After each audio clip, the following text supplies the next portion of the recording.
on this axis, where lifespan would be on this axis. This would be birth, this would be death. So the average American health span, if you're a guy, is 72 years of age, okay? And for women, they're 78 years of age. But interesting enough, within the last 2 years, both health spans have decreased. This is, on this slide, is with the best that healthcare has to offer, and we can extend lifespan, but not really extend health span. And the red line is what we're hoping to accomplish. So we live a good, healthy life, and then have a sudden decline. Pass that around. You guys don't mind if I sit, do you? I've been working all day, I'm a little tired. So, here to talk to you about muscle-centric health. Are you guys going to be asking me questions during the presentation, or are you going to wait until the end, or doesn't matter to me. But I'm up and I get sidetracked, so I had a gentleman come in a couple weeks ago, and he's 70 years old. He recently had bypass surgery, and we put him on some meds. We tuned him up. He had we put him on a medication called Ozempic. He lost over 70 pounds in a year with the medication and lifestyle changes. And he just recently got back from a trip from Arizona. And he told me this line, and it was a profound statement, and it really stuck with me for like the last couple of weeks. He says, I wanted to be able to go where my kids and grandkids are. And he meant that at a micro level, and more importantly, a macro level, and the fact that, it takes a lot of effort to board a plane. And, he wanted to go to Arizona to see his kids, but more importantly, he wanted to play with his grandkids. And, you guys probably have grandkids, and that kids play down on the floor. And, prior to this, he couldn't get down on the floor, and he couldn't get off the floor without requiring a lot of help. And more importantly, when he got down there, he was able to hike with the older kids, and they needed help getting up on the rocks. And it was just like, he was just so proud of himself, and this is the reason why. And we all need to find out what our reason why is, why you're here, and why you want to improve your health. So we have something called chronological age. Chronological age is, I was born. We always get asked, how old are you, right? And that's our chronological age. But we also have something called our biological age, all right? Did you pass the mirror test this morning? When you looked at yourself in the mirror, did you like what you seen? Did you like your muscle mass? Were you standing up erect? Are you carrying excess weight? What's the shape of your liver? What did your doctor say? What is the shape of your kidneys? These are all your biological age. And fortunately for us, our biological age is modifiable. But it takes planning. It takes a plan, and it takes a whole team, including your primary care doctor. So what determines our lifespan? Our lifespan is pretty much determined by 4 diseases: atherosclerotic heart disease, cancer, neurodegenerative diseases, and metabolic disease. Metabolic diseases like diabetes. Metabolic disease, like diabetes, does not generally cause death, but lays the foundation for other disease processes. If you look at the top 4 diseases, like atherosclerotic disease, cancers, neurodegenerative diseases like Parkinson's and Alzheimer's disease, diabetes is a key ingredient for all those things. And if you're a non-smoker, these top 4 account for 80% of deaths. A 4th leading cause of death for somebody over the age of 65 is a fall. If you're 65 years of age and you fall and you break your hip, you have a a chance of being dead. You have a 50% chance of being dead within a year. That's the stats of the United States.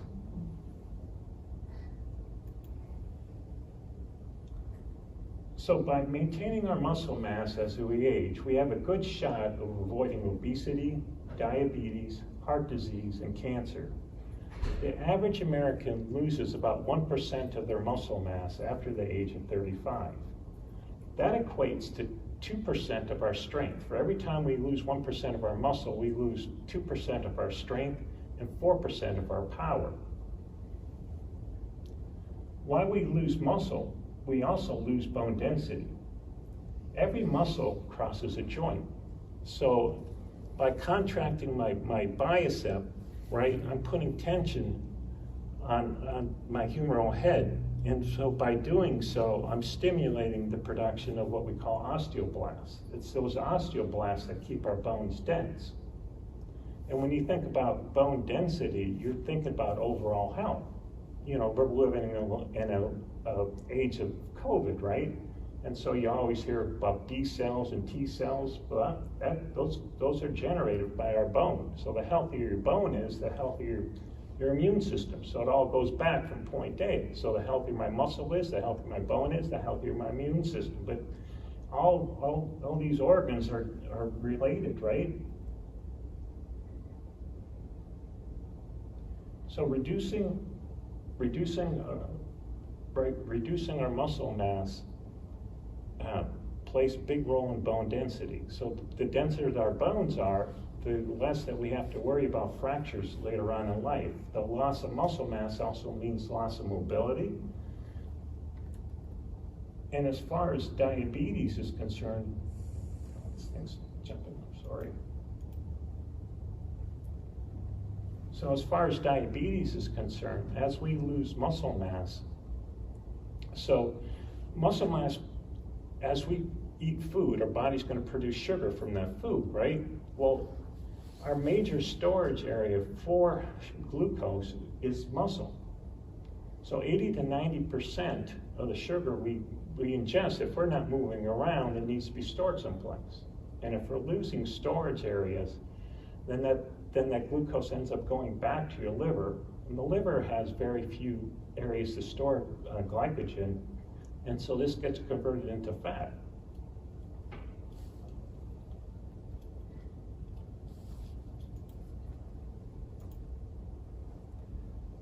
So atherosclerosis, hardening of the arteries, is the #1 cause of death. 18.6 million Americans died of heart disease in 2019. I use that number because that was pre-COVID. The second leading cause of death in the United States is cancer, in which 10 million Americans died of. So, I mean, there's not even another disease in the same zip code as atherosclerotic heart disease. So generally, 4 things are out of whack for the development of atherosclerosis: your metabolisms, your lipoproteins, which are your cholesterol, inflammation, and endothelial health. I lump hypertension under 2 things: inflammation, because it causes inflammation of our blood vessels, and endothelial health. Blood work can help you determine your risk of developing atherosclerotic heart disease. So we want to know what our lipid panel is, right, our cholesterol. We want to know what our CRP, or marker of inflammation, uric acid, ALT, which is a marker of fatty liver disease, hemoglobin A1C, which is a marker of diabetes, free insulin, homocysteine, and ApoB. Does anybody know what Lp(a) is? Anybody ever hear of it? So in talking about atherosclerotic heart disease, Lp(a) is a genetic variant found in 10 to 20% of the United States population. It increases your risk of developing strokes and heart attacks by 75%. And most doctors don't even test for it. Sorry, could you repeat what proportion of the population had it? 10 to 20%. The reason why we don't know is because, again, most doctors don't test for it, and so we're just using rough numbers. the importance of muscle as we age. By maintaining our muscle mass as we age, we have a good shot of avoiding obesity, diabetes, heart disease, and cancer. The average American loses about 1% of their muscle mass per year of life after the age of 35. For every 1% of muscle mass you lose 2% of strength and 4% of power.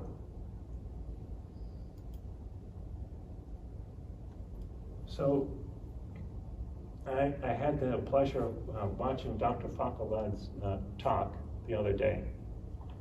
So I want to present this material in a very unbiased scientific way, okay? I don't have a particular preference as far as diet, but I do want to alert you to some facts.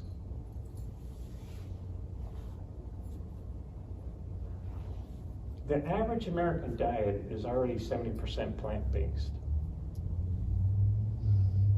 Unfortunately, most Americans eat a lot of processed foods, sugars, corn, and grain. Meat consumption is actually down 40% in the last 20 years. Red meat is down 50% in the last 20 years. There has been no substantial decrease in strokes, heart attacks, or cancers during that time. Parkinson's disease is actually up 50%, and Alzheimer's disease is up 200%. Diabetes is up 250%. Just ask Lori. And that equates to over a 250% increase in. Keep going. Okay, I'm sorry. We're having issues with the projector. Okay. Obesity. A study out of the UNC, University of North Carolina, looked at over 30,000 participants across the country, and it deemed 88% of Americans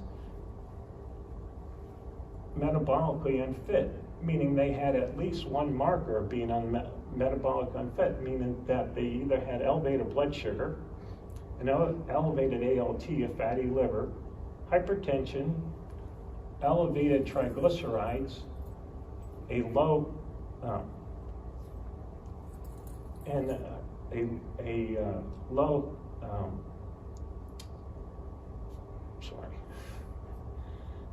and they had elevated hip to waist ratio.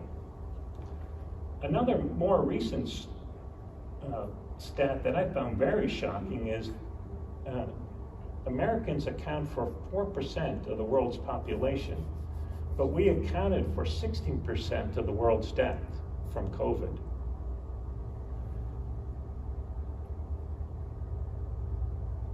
So my question is to myself is, why are we blaming one of the most nutritionally dense, caloric poor foods for what sugar processed foods are doing to our health, meaning meat? Meat is it's one of the healthiest things that we can be consuming.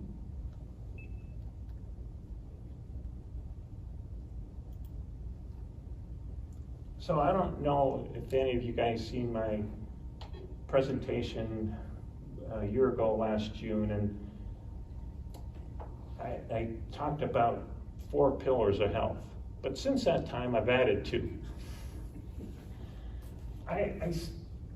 At that time, I really probably downplayed diet, but over these last couple of years, you learn that how much food is medicine and how it impacts our overall health. And when you talk about those 4 things that are going to kill us, they're all influenced by our diet. And so you'd have to rank diet number 1. Exercise in itself is very important and lowers our chances of. There was a nice study looking at over 120,000 individuals, right? And it showed across a 10-year period of time the effects of being fit has to do with our long-term survival. So if I took a person that was a non-exerciser, right, and I made them averagely fit, I reduced their all-cause mortality by 5x. So I take some of my patients that are never exercised before in their life, and I get them to be average fitness, I reduce their chances of strokes, heart attacks, cancer by 5-fold. So that's the good news. So if I take you and I take you from average fitness to being in the upper 2%, there's not much to gain there. You only gain 2%. So those people that are going out and running 10 miles a day versus the average person, they're reduced their overall mortality by 7x. So to me, there's no reason why the average person can't achieve at least average fitness.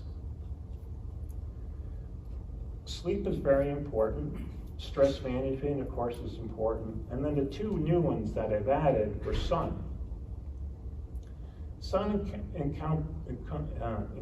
encompasses all the benefits of being outdoors, like circadian rhythm, grounding, and heat and cold exposures.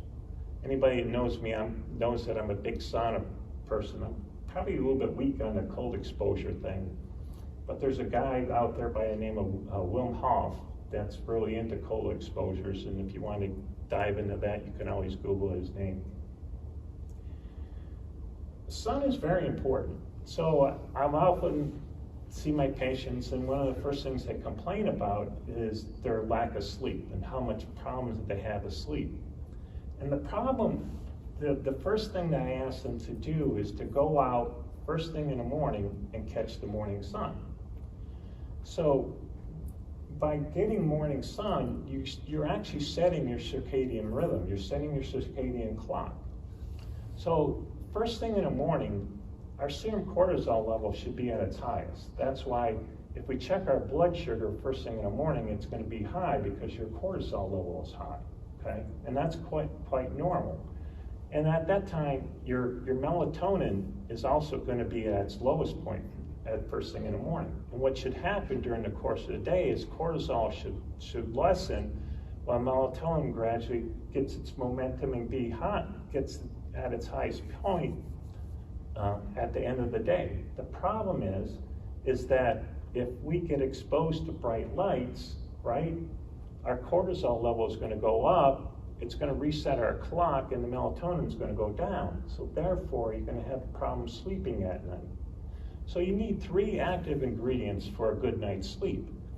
You need low cortisol, you need high melatonin, and we know by now, you know, everybody in the nation tries to take melatonin for a sleep aid, and it doesn't work 90% of the time because you're not setting your circadian clock. It's unnatural just to pop melatonin. And then the third ingredient that you need is a high level of adenosine. Adenosine is this compound that we produce during the course of the day, like when we do activity and you feel a little bit fatigued, that's adenosine. And adenosine is suppressed by caffeine. So if you're drinking caffeine before you go to bed, you know, what you're doing is reducing adenosine at that time. And people say, well, I can drink caffeine all the time before I go to bed. And some people can, but most people can't. They're actually, what happens is you have this, again, you have a circadian rhythm while you're sleeping where you're going through these 90-minute cycles where you're going through your REM sleep, your light sleep, and your deep sleep. And by suppressing adenosine, you never get very much deep sleep. So when you wake up, you never feel fully rested.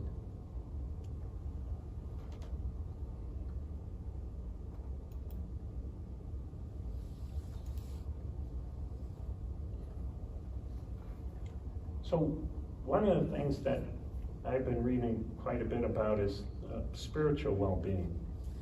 So there's a group called the MacArthur Foundation, and what they did was they surveyed all these people, these healthy agers, these people in their 80s and their 90s, and they wanted to find out what constitutes healthy aging.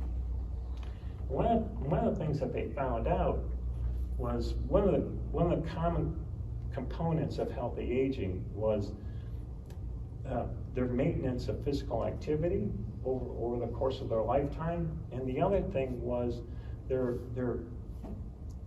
interpersonal connectivity with other people, being their social network. Those were the two common components of healthy aging. So spirit is the self-actualization piece of the Maslow hierarchy of needs. No matter what you believe, no matter what your belief system is, everyone has some spiritual health because that amounts to our purpose. The book I most recently read was by Lisa Miller on the science of spirituality.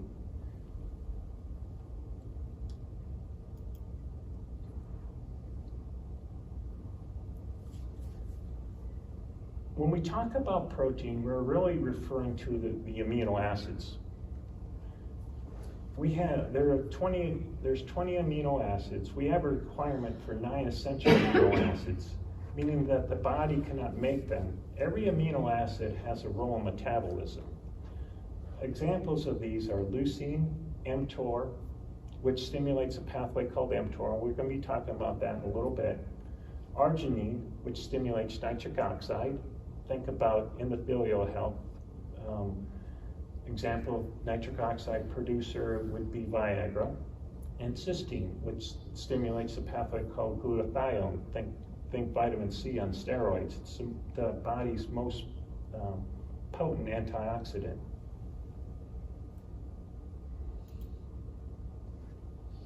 Recommended daily allowance.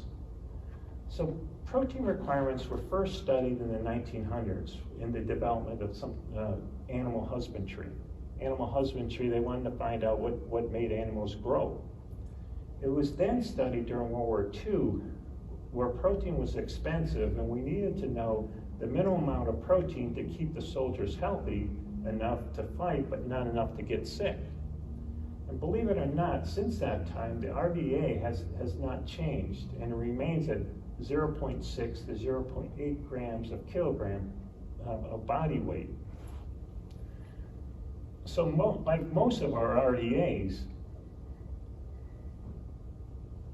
we know the minimal amount not to get sick. So we know how much vitamin C we need to not to get scurvy. We know the minimal amount not to get a vitamin D, not to get rickets, and we know the minimal amount of protein to stay healthy, but we don't know the amounts for ultimate health of those nutrients.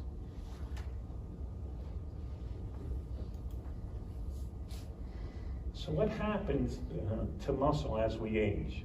So we have 2 types of muscle fibers. We have type 1 muscle fibers, which are called our slow twitch muscle fibers. And then we have type 2 muscle fibers, the fast twitch. And each one of us have a combination of each. I was never a really good athlete, so I was always stuck with a lot of type 1 fibers, the slow ones. I was the guy in the back of the line in the basketball group. The good fast guys had a lot of type 2 fibers. Type 1 fibers, slow twitch fibers, are pretty easy to maintain as we age. What happens though is we drastically drop off on type 2 muscle fibers as we age, and these are very difficult to maintain. Like when you guys were doing a little bit of dancing over there, you guys were moving pretty quick, so you guys were working on your type 2 muscle fibers, which is good.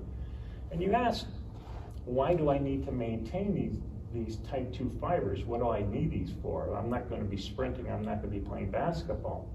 Well, if you're walking through a plaza and you trip and you fall, okay, you need to be quick enough to get your opposite foot down. So you need that eccentric strength, and then you need that foot speed so you don't fall.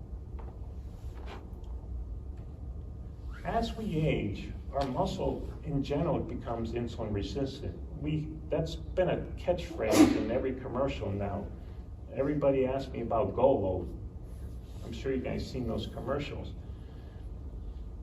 But as we age, our muscle becomes more and more insulin resistance.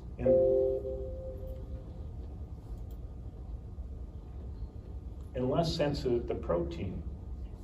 As our blood sugar increases, it makes the problem even worse.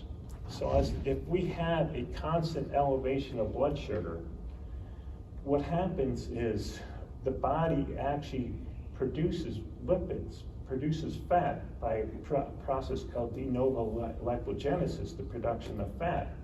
So as those fat cells get deposited into the muscle, it makes the muscle even more sensitive.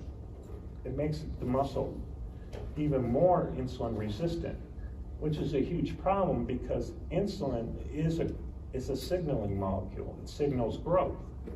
So if your muscle becomes more resistant to insulin, then the muscle is going to shrink. It's called sarcopenia, or age-related muscle wasting.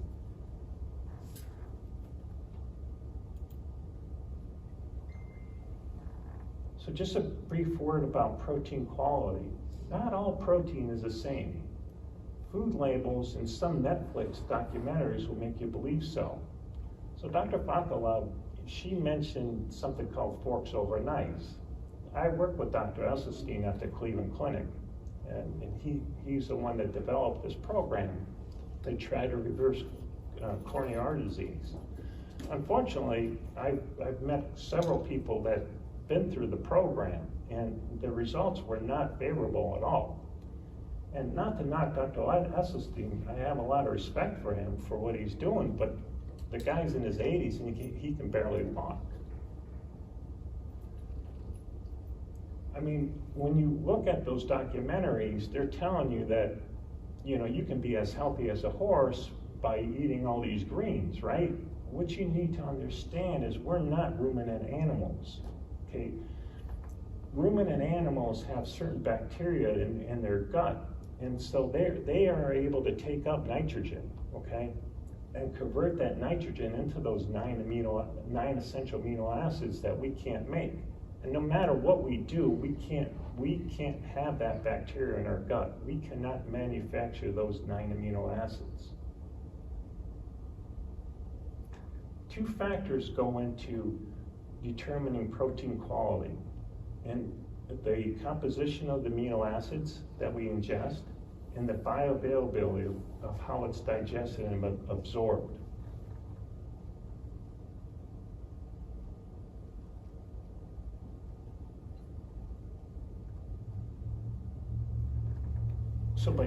So when you look at a food label, it doesn't really tell us this essential information. So I mean, if you're trying to follow a vegetarian diet, or you're trying to put together a diet, you know, it doesn't say what the composition of those amino acids are, or how bioavailable they are. We can look it up. There's something called the DS score. So that tells us the quality. It gives you, the DS score it tells us the quality of the proteins that we're eating and what the composition is and how bioavailable they are. So if you pick up a steak, that DS score is going to be like 95. Okay, if you pick up oats, that DS score is going to be like 40. So it's a huge difference.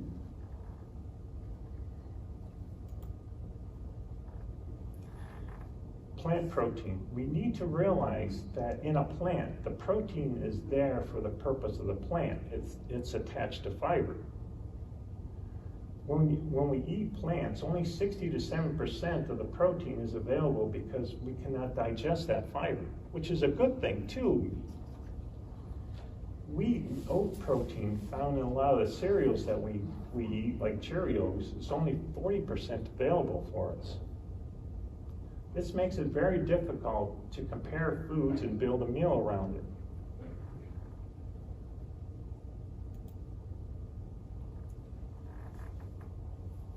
So you guys ready to go deep into the woods? I'll try. I'll get lost. So in the last 10 years, there's been a bunch of billionaires that have been investing money into longevity because they want to stick around for a good long time. And over that time, they have discovered 4 pathways of aging, okay? One is called mTOR. It stands for mammalian target of rapamycin, okay? The other is AMP kinase, the other is insulin sensitive, and the other signaling, and the other is sirtuins.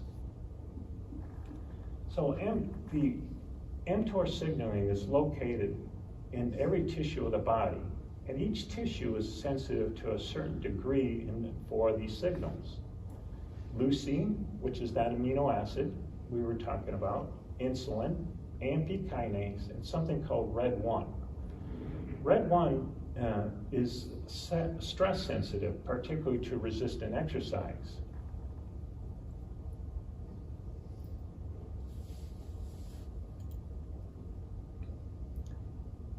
So we want mTOR turned on to stimulate muscle synthesis, but we also want it off to stimulate something called autophagy.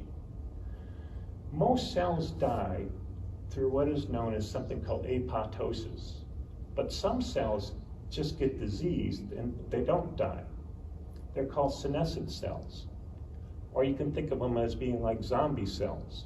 And the more that we have of these senescent or zombie cells, the more fatigued, the more inflamed that we're going to be. And this is what leads to some of these chronic diseases.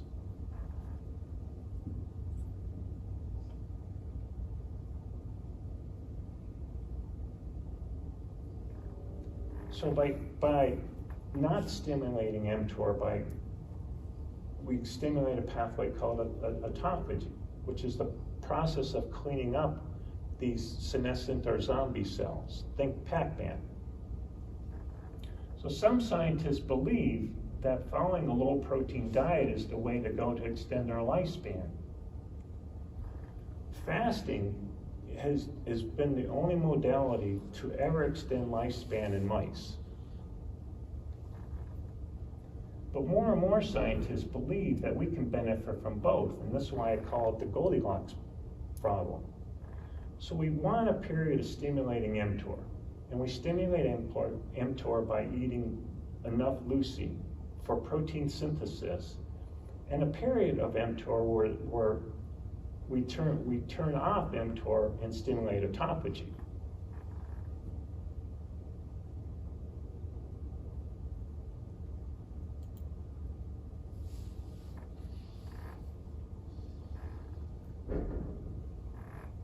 So what I believe people get wrong, especially in trying to diet, is people refer to protein as a percentage of calories.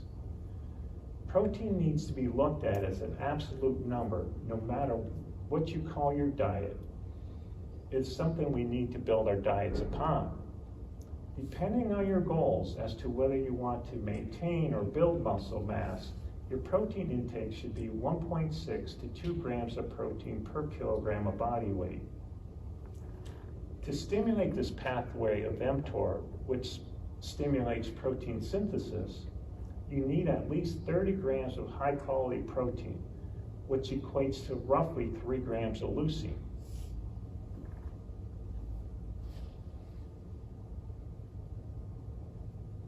The problem with this being is if we don't take enough protein in a meal, if we don't get the 30 grams of high quality protein, what happens is the protein that we take in just becomes calories and we don't stimulate protein synthesis.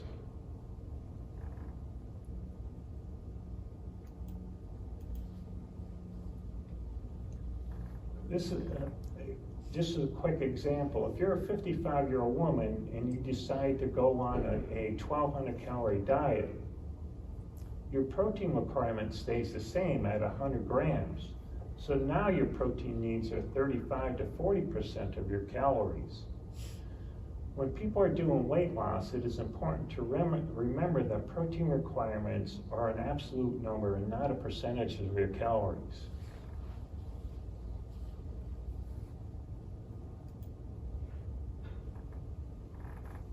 The most important meal of the day. This is what our mothers and grandmothers told us, okay? Most of us sleep 6 to 8 hours a day.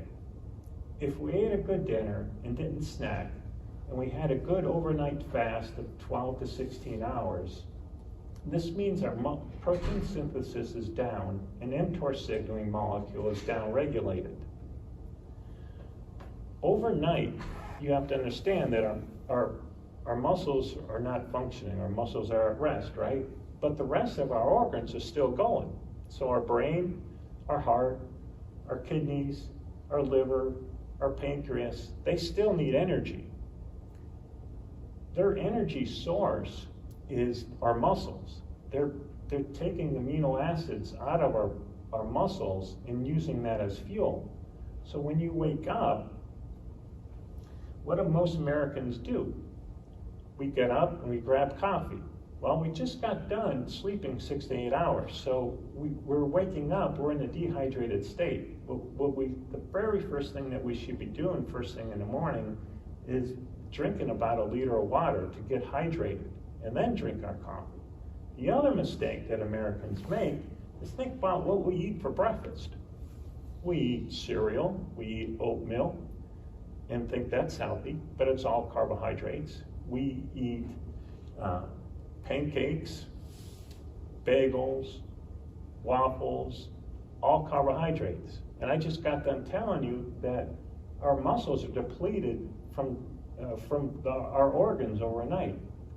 So our most important meal of the day to promote protein synthesis is having a high quality protein meal for breakfast. Whether your breakfast is 7 a.m. or you're doing some fasting and you're not going to eat until lunch, that your most important meal, you should be getting at least 40 grams of protein in that meal.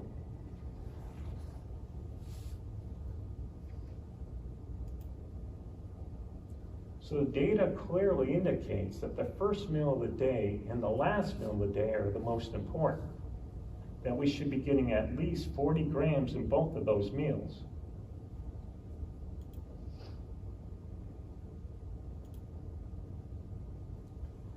So some strategies to approach weight loss. One is reduce calories. And when I counsel my patients about weight loss, what I try to do is create a boogeyman in the diet. And what I mean by that is, so I sit down and I actually talk to them about the foods that they're eating, and sometimes they write down everything that they're eating. So an example of this was 4 months ago, I had some guy coming in and I identified that, he was drinking nearly half a gallon of milk every day. Well, milk, and some people always look at milk as being healthy. Well, it's healthy if we're a growing calf, but we're sort of past that age right now. Milk, we are 99.9% of human evolution. We never drank calories. Okay, no matter how healthy you think that smoothie is, our bodies are not meant to drink calories. So if you want to be a sumo wrestler, do like a sumo wrestler does and drink 1 liter of beer before you go to bed, and you'll gain a lot of weight.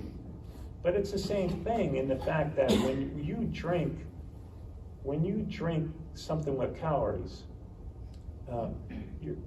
it gets metabolized by your liver, okay? And your liver doesn't really know what to do with it, and chances are, if you're not moving, it's going to turn it into fat, okay?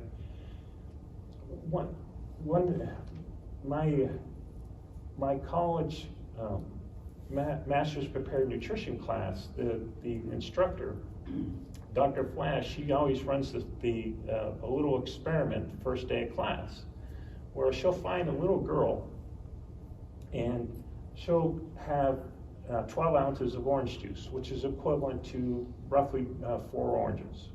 And she'll find this little petite girl, like 108 pounds, and she'll come down and she'll drink that orange juice, no problem, okay? And then she'll find some big football player guy, like 300 pounds, big brute. He'll come down and she'll have 4 oranges set up for that, okay? And the guy will get down, he'll eat the first orange, no problem, second orange, no problem. He'll get halfway through the third orange and you can start seeing things erupting, right? It says shutting down, sorry. So he'll get through that third orange without a problem. By the time he gets to the fourth orange, he's running out the building looking for the nearest garbage can because he's puking, and he'll end up not eating the rest of the day. So the difference between drinking your calories and eating something is, again, that fiber. Okay, so just as we're eating protein, the same thing holds true when we're eating walnuts or nuts or something like that. There's soluble and insoluble fiber in there. And so by eating, let's say you eat 180 calories of almonds, okay? You're only digesting 60 to 70% of those calories. The rest are being fed to your gut microbiome in the form of fiber. Bye. Now you got me in the dark. I'm sorry. We're having so many issues. So the next portion is making sure that you're eating enough protein. So protein plays a huge role in the fact that protein is the most satisfying. It gives us the most sense of satiety. Okay, so one of the key components of a healthy diet is making sure that person's not hungry. Okay, and then the third is some period of time restriction. I know there's a lot of people talking about eating 6 meals a day, and that research was done about 25 years ago, and that research all's been displaced. Again, you want to have periods where you're stimulating mTOR. So you want to maintain your muscle mass throughout your age. And you do that, again, by eating enough protein at one time. But then you also want periods where that mTOR signal is shut down so that it's cleaning up all those senescent cells so we don't get sick. So by eating your dinner as early as you can throughout the day, like between 5 and 6, and then eating your next meal, by 7, or if you want to skip breakfast and have, eat lunch, again, I think that's the healthiest way of eating. As far as when to eat, as far as training is concerned, so I always thought that training on an empty stomach was the best way to go. And for men, generally it is. But for women, what they found out in a most recent study, that women actually should eat before they work out. Obviously, women are not small men, and their metabolisms are different. And so what happens for a woman if they don't eat before they work out, it actually downregulates their thyroid, and it actually leads to fatigue, is what the most recent data has shown. I don't know if is that what the slide you left off? Oh, you're good.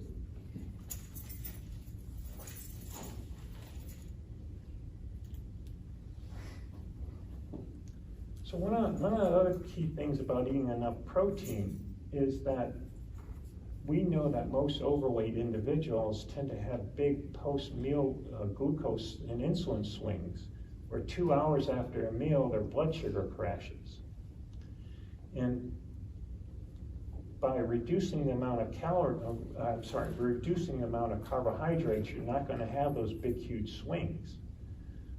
When you consume enough protein, you're going to have enough fullness. When you have enough fat in your diet, you're going to have enough fullness.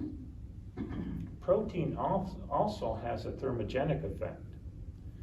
it requires energy to metabolize protein. So the protein that we're not using for muscle synthesis goes into a pathway called gluconeogenesis, where the body is trying to convert that protein into sugar, and that takes calories for the body to do that. It also, again, the protein that we eat also is going to stimulate muscle growth.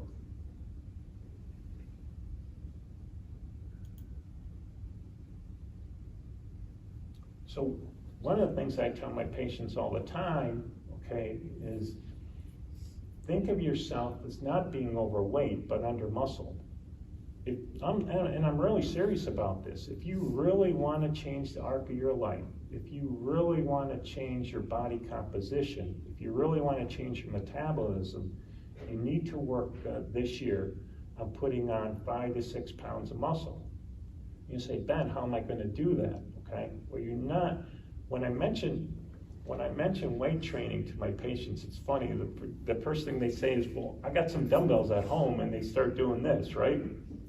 Well, if you think you're going to be able to put 5 to 6 pounds of muscle on your arms, I said, good luck, because I've been trying for the last 20 years. It ain't happening. So I mean, you have to think it as a strategy. So your biggest muscles are your butt, your legs, and your back. So these are the muscles that I really would be telling you to focus on. These are most realistic. And I guarantee you, if you do put on 5 to 6 pounds of muscle this year, you will feel much better. Your waist size will shrink, and your overall metabolism will be completely changed. One of the things that, in mentioning body composition, the ACMC just recently got an upgrade on the DEXA scan. So has anybody ever have a DEXA scan or know what a DEXA scan is? So the DEXA scan is a nice little toy that each one of you should undergo and talk to your primary care doctors about ordering the test. The DEXA scan is nothing more than an X-ray. You get about as much radiation as a chest X-ray. You're laying on a table such as this, a hard table, and a little machine just passes over you. And like an X-ray, what you'll see is you'll see different densities. So bone would be white, your lungs, air would be black, and then your organs and your muscles would be different shades of gray. And then from the DEXA scan, you get some really nice information. You get your bone density at both hips, okay, because women tend to fracture their hips, so you're going to look at and then you're going to get bone density from your vertebral spine. The upgrade that ACMC made is now you actually get body composition. So you find out what percentage fat you are. But more importantly than that, you find out where your fat and your muscle are. So you find out how much fat that you have in your belly versus how much fat that you have in your butt. And even more importantly, as far as a marker of longevity, you find how much adipular lean mass that you have, how much muscle that you have in your extremities.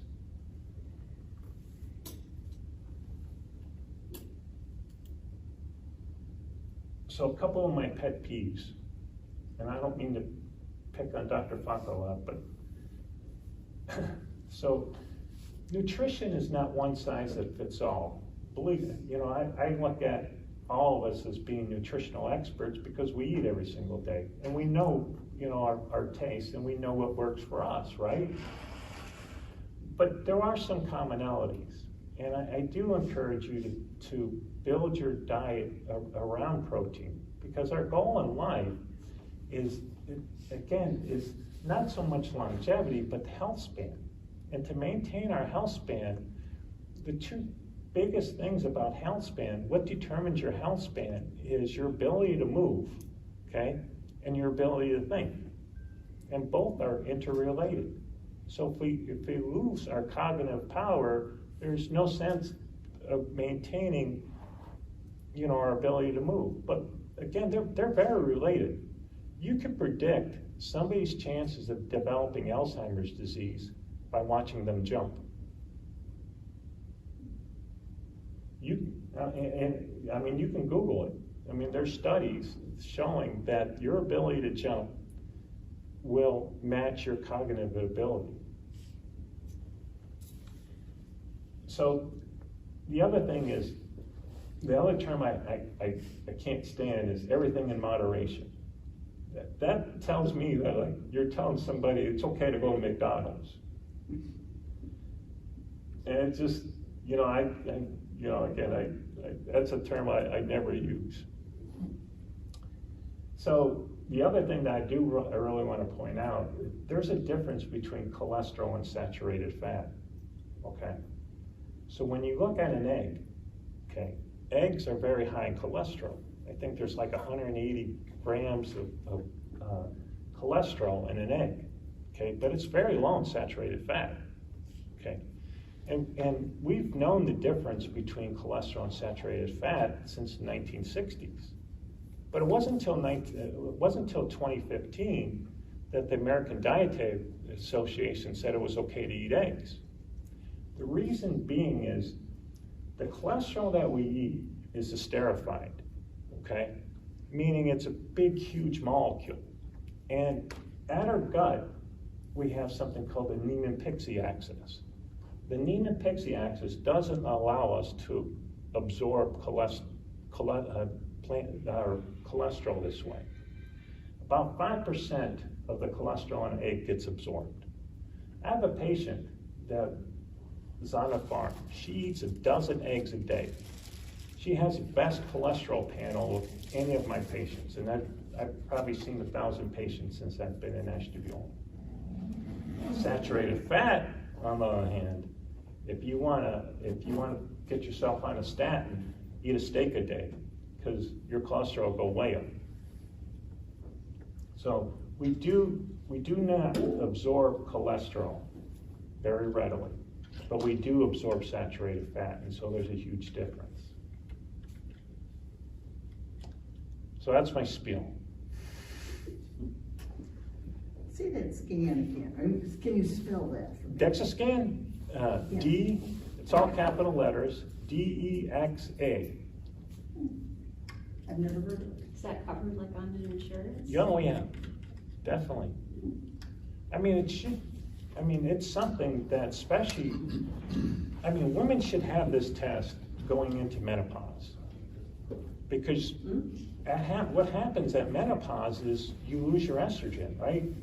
So your estrogen, your amount of estrogen dictates your bone density. So as you lose estrogen, if you're not exercising, if you're not weight training, you're losing bone density. So you want this done before you go into menopause to find where you are. What you get from a DEXA scan is you get a T-score and you get a Z-score. So the T-score is comparing you to other women your age. And the Z-score is comparing you to a younger woman. And you find out whether you have, good bone density, whether you have osteopenia or osteoporosis from that. You talked about earlier, sugars are used up in the muscles. And as you age and you lose muscle mass, the liver has to do something with this sugar, and it generally deposits fat. Was that what you were talking about? Well, what happens is after we ingest food, okay, Right. if I'm not moving around, like say I'm just sitting here, okay, that sugar has to go someplace, right? And our biggest parking spots for sugar, 80 to 90% of that sugar needs to be uptaken by our muscles. Okay. If it's not being uptaken by our muscle, it goes back to the liver. The problem with having chronically elevated blood sugar is the body's got to do something with it, and it converts it into fat. And these fat deposits end up getting deposited in our muscle. And by getting deposited in the muscle, it makes it very resistant for insulin. Insulin, again, is a signaling molecule. It signals growth. It's one of the problems with drinking milk, in the fact that when you drink milk, milk has a lot of sugar to it, but it also has a lot of growth factors to it. It stimulates a lot of insulin. And that's why, if you want to gain a lot of wealth, if you want to gain a lot of weight, drink some milk.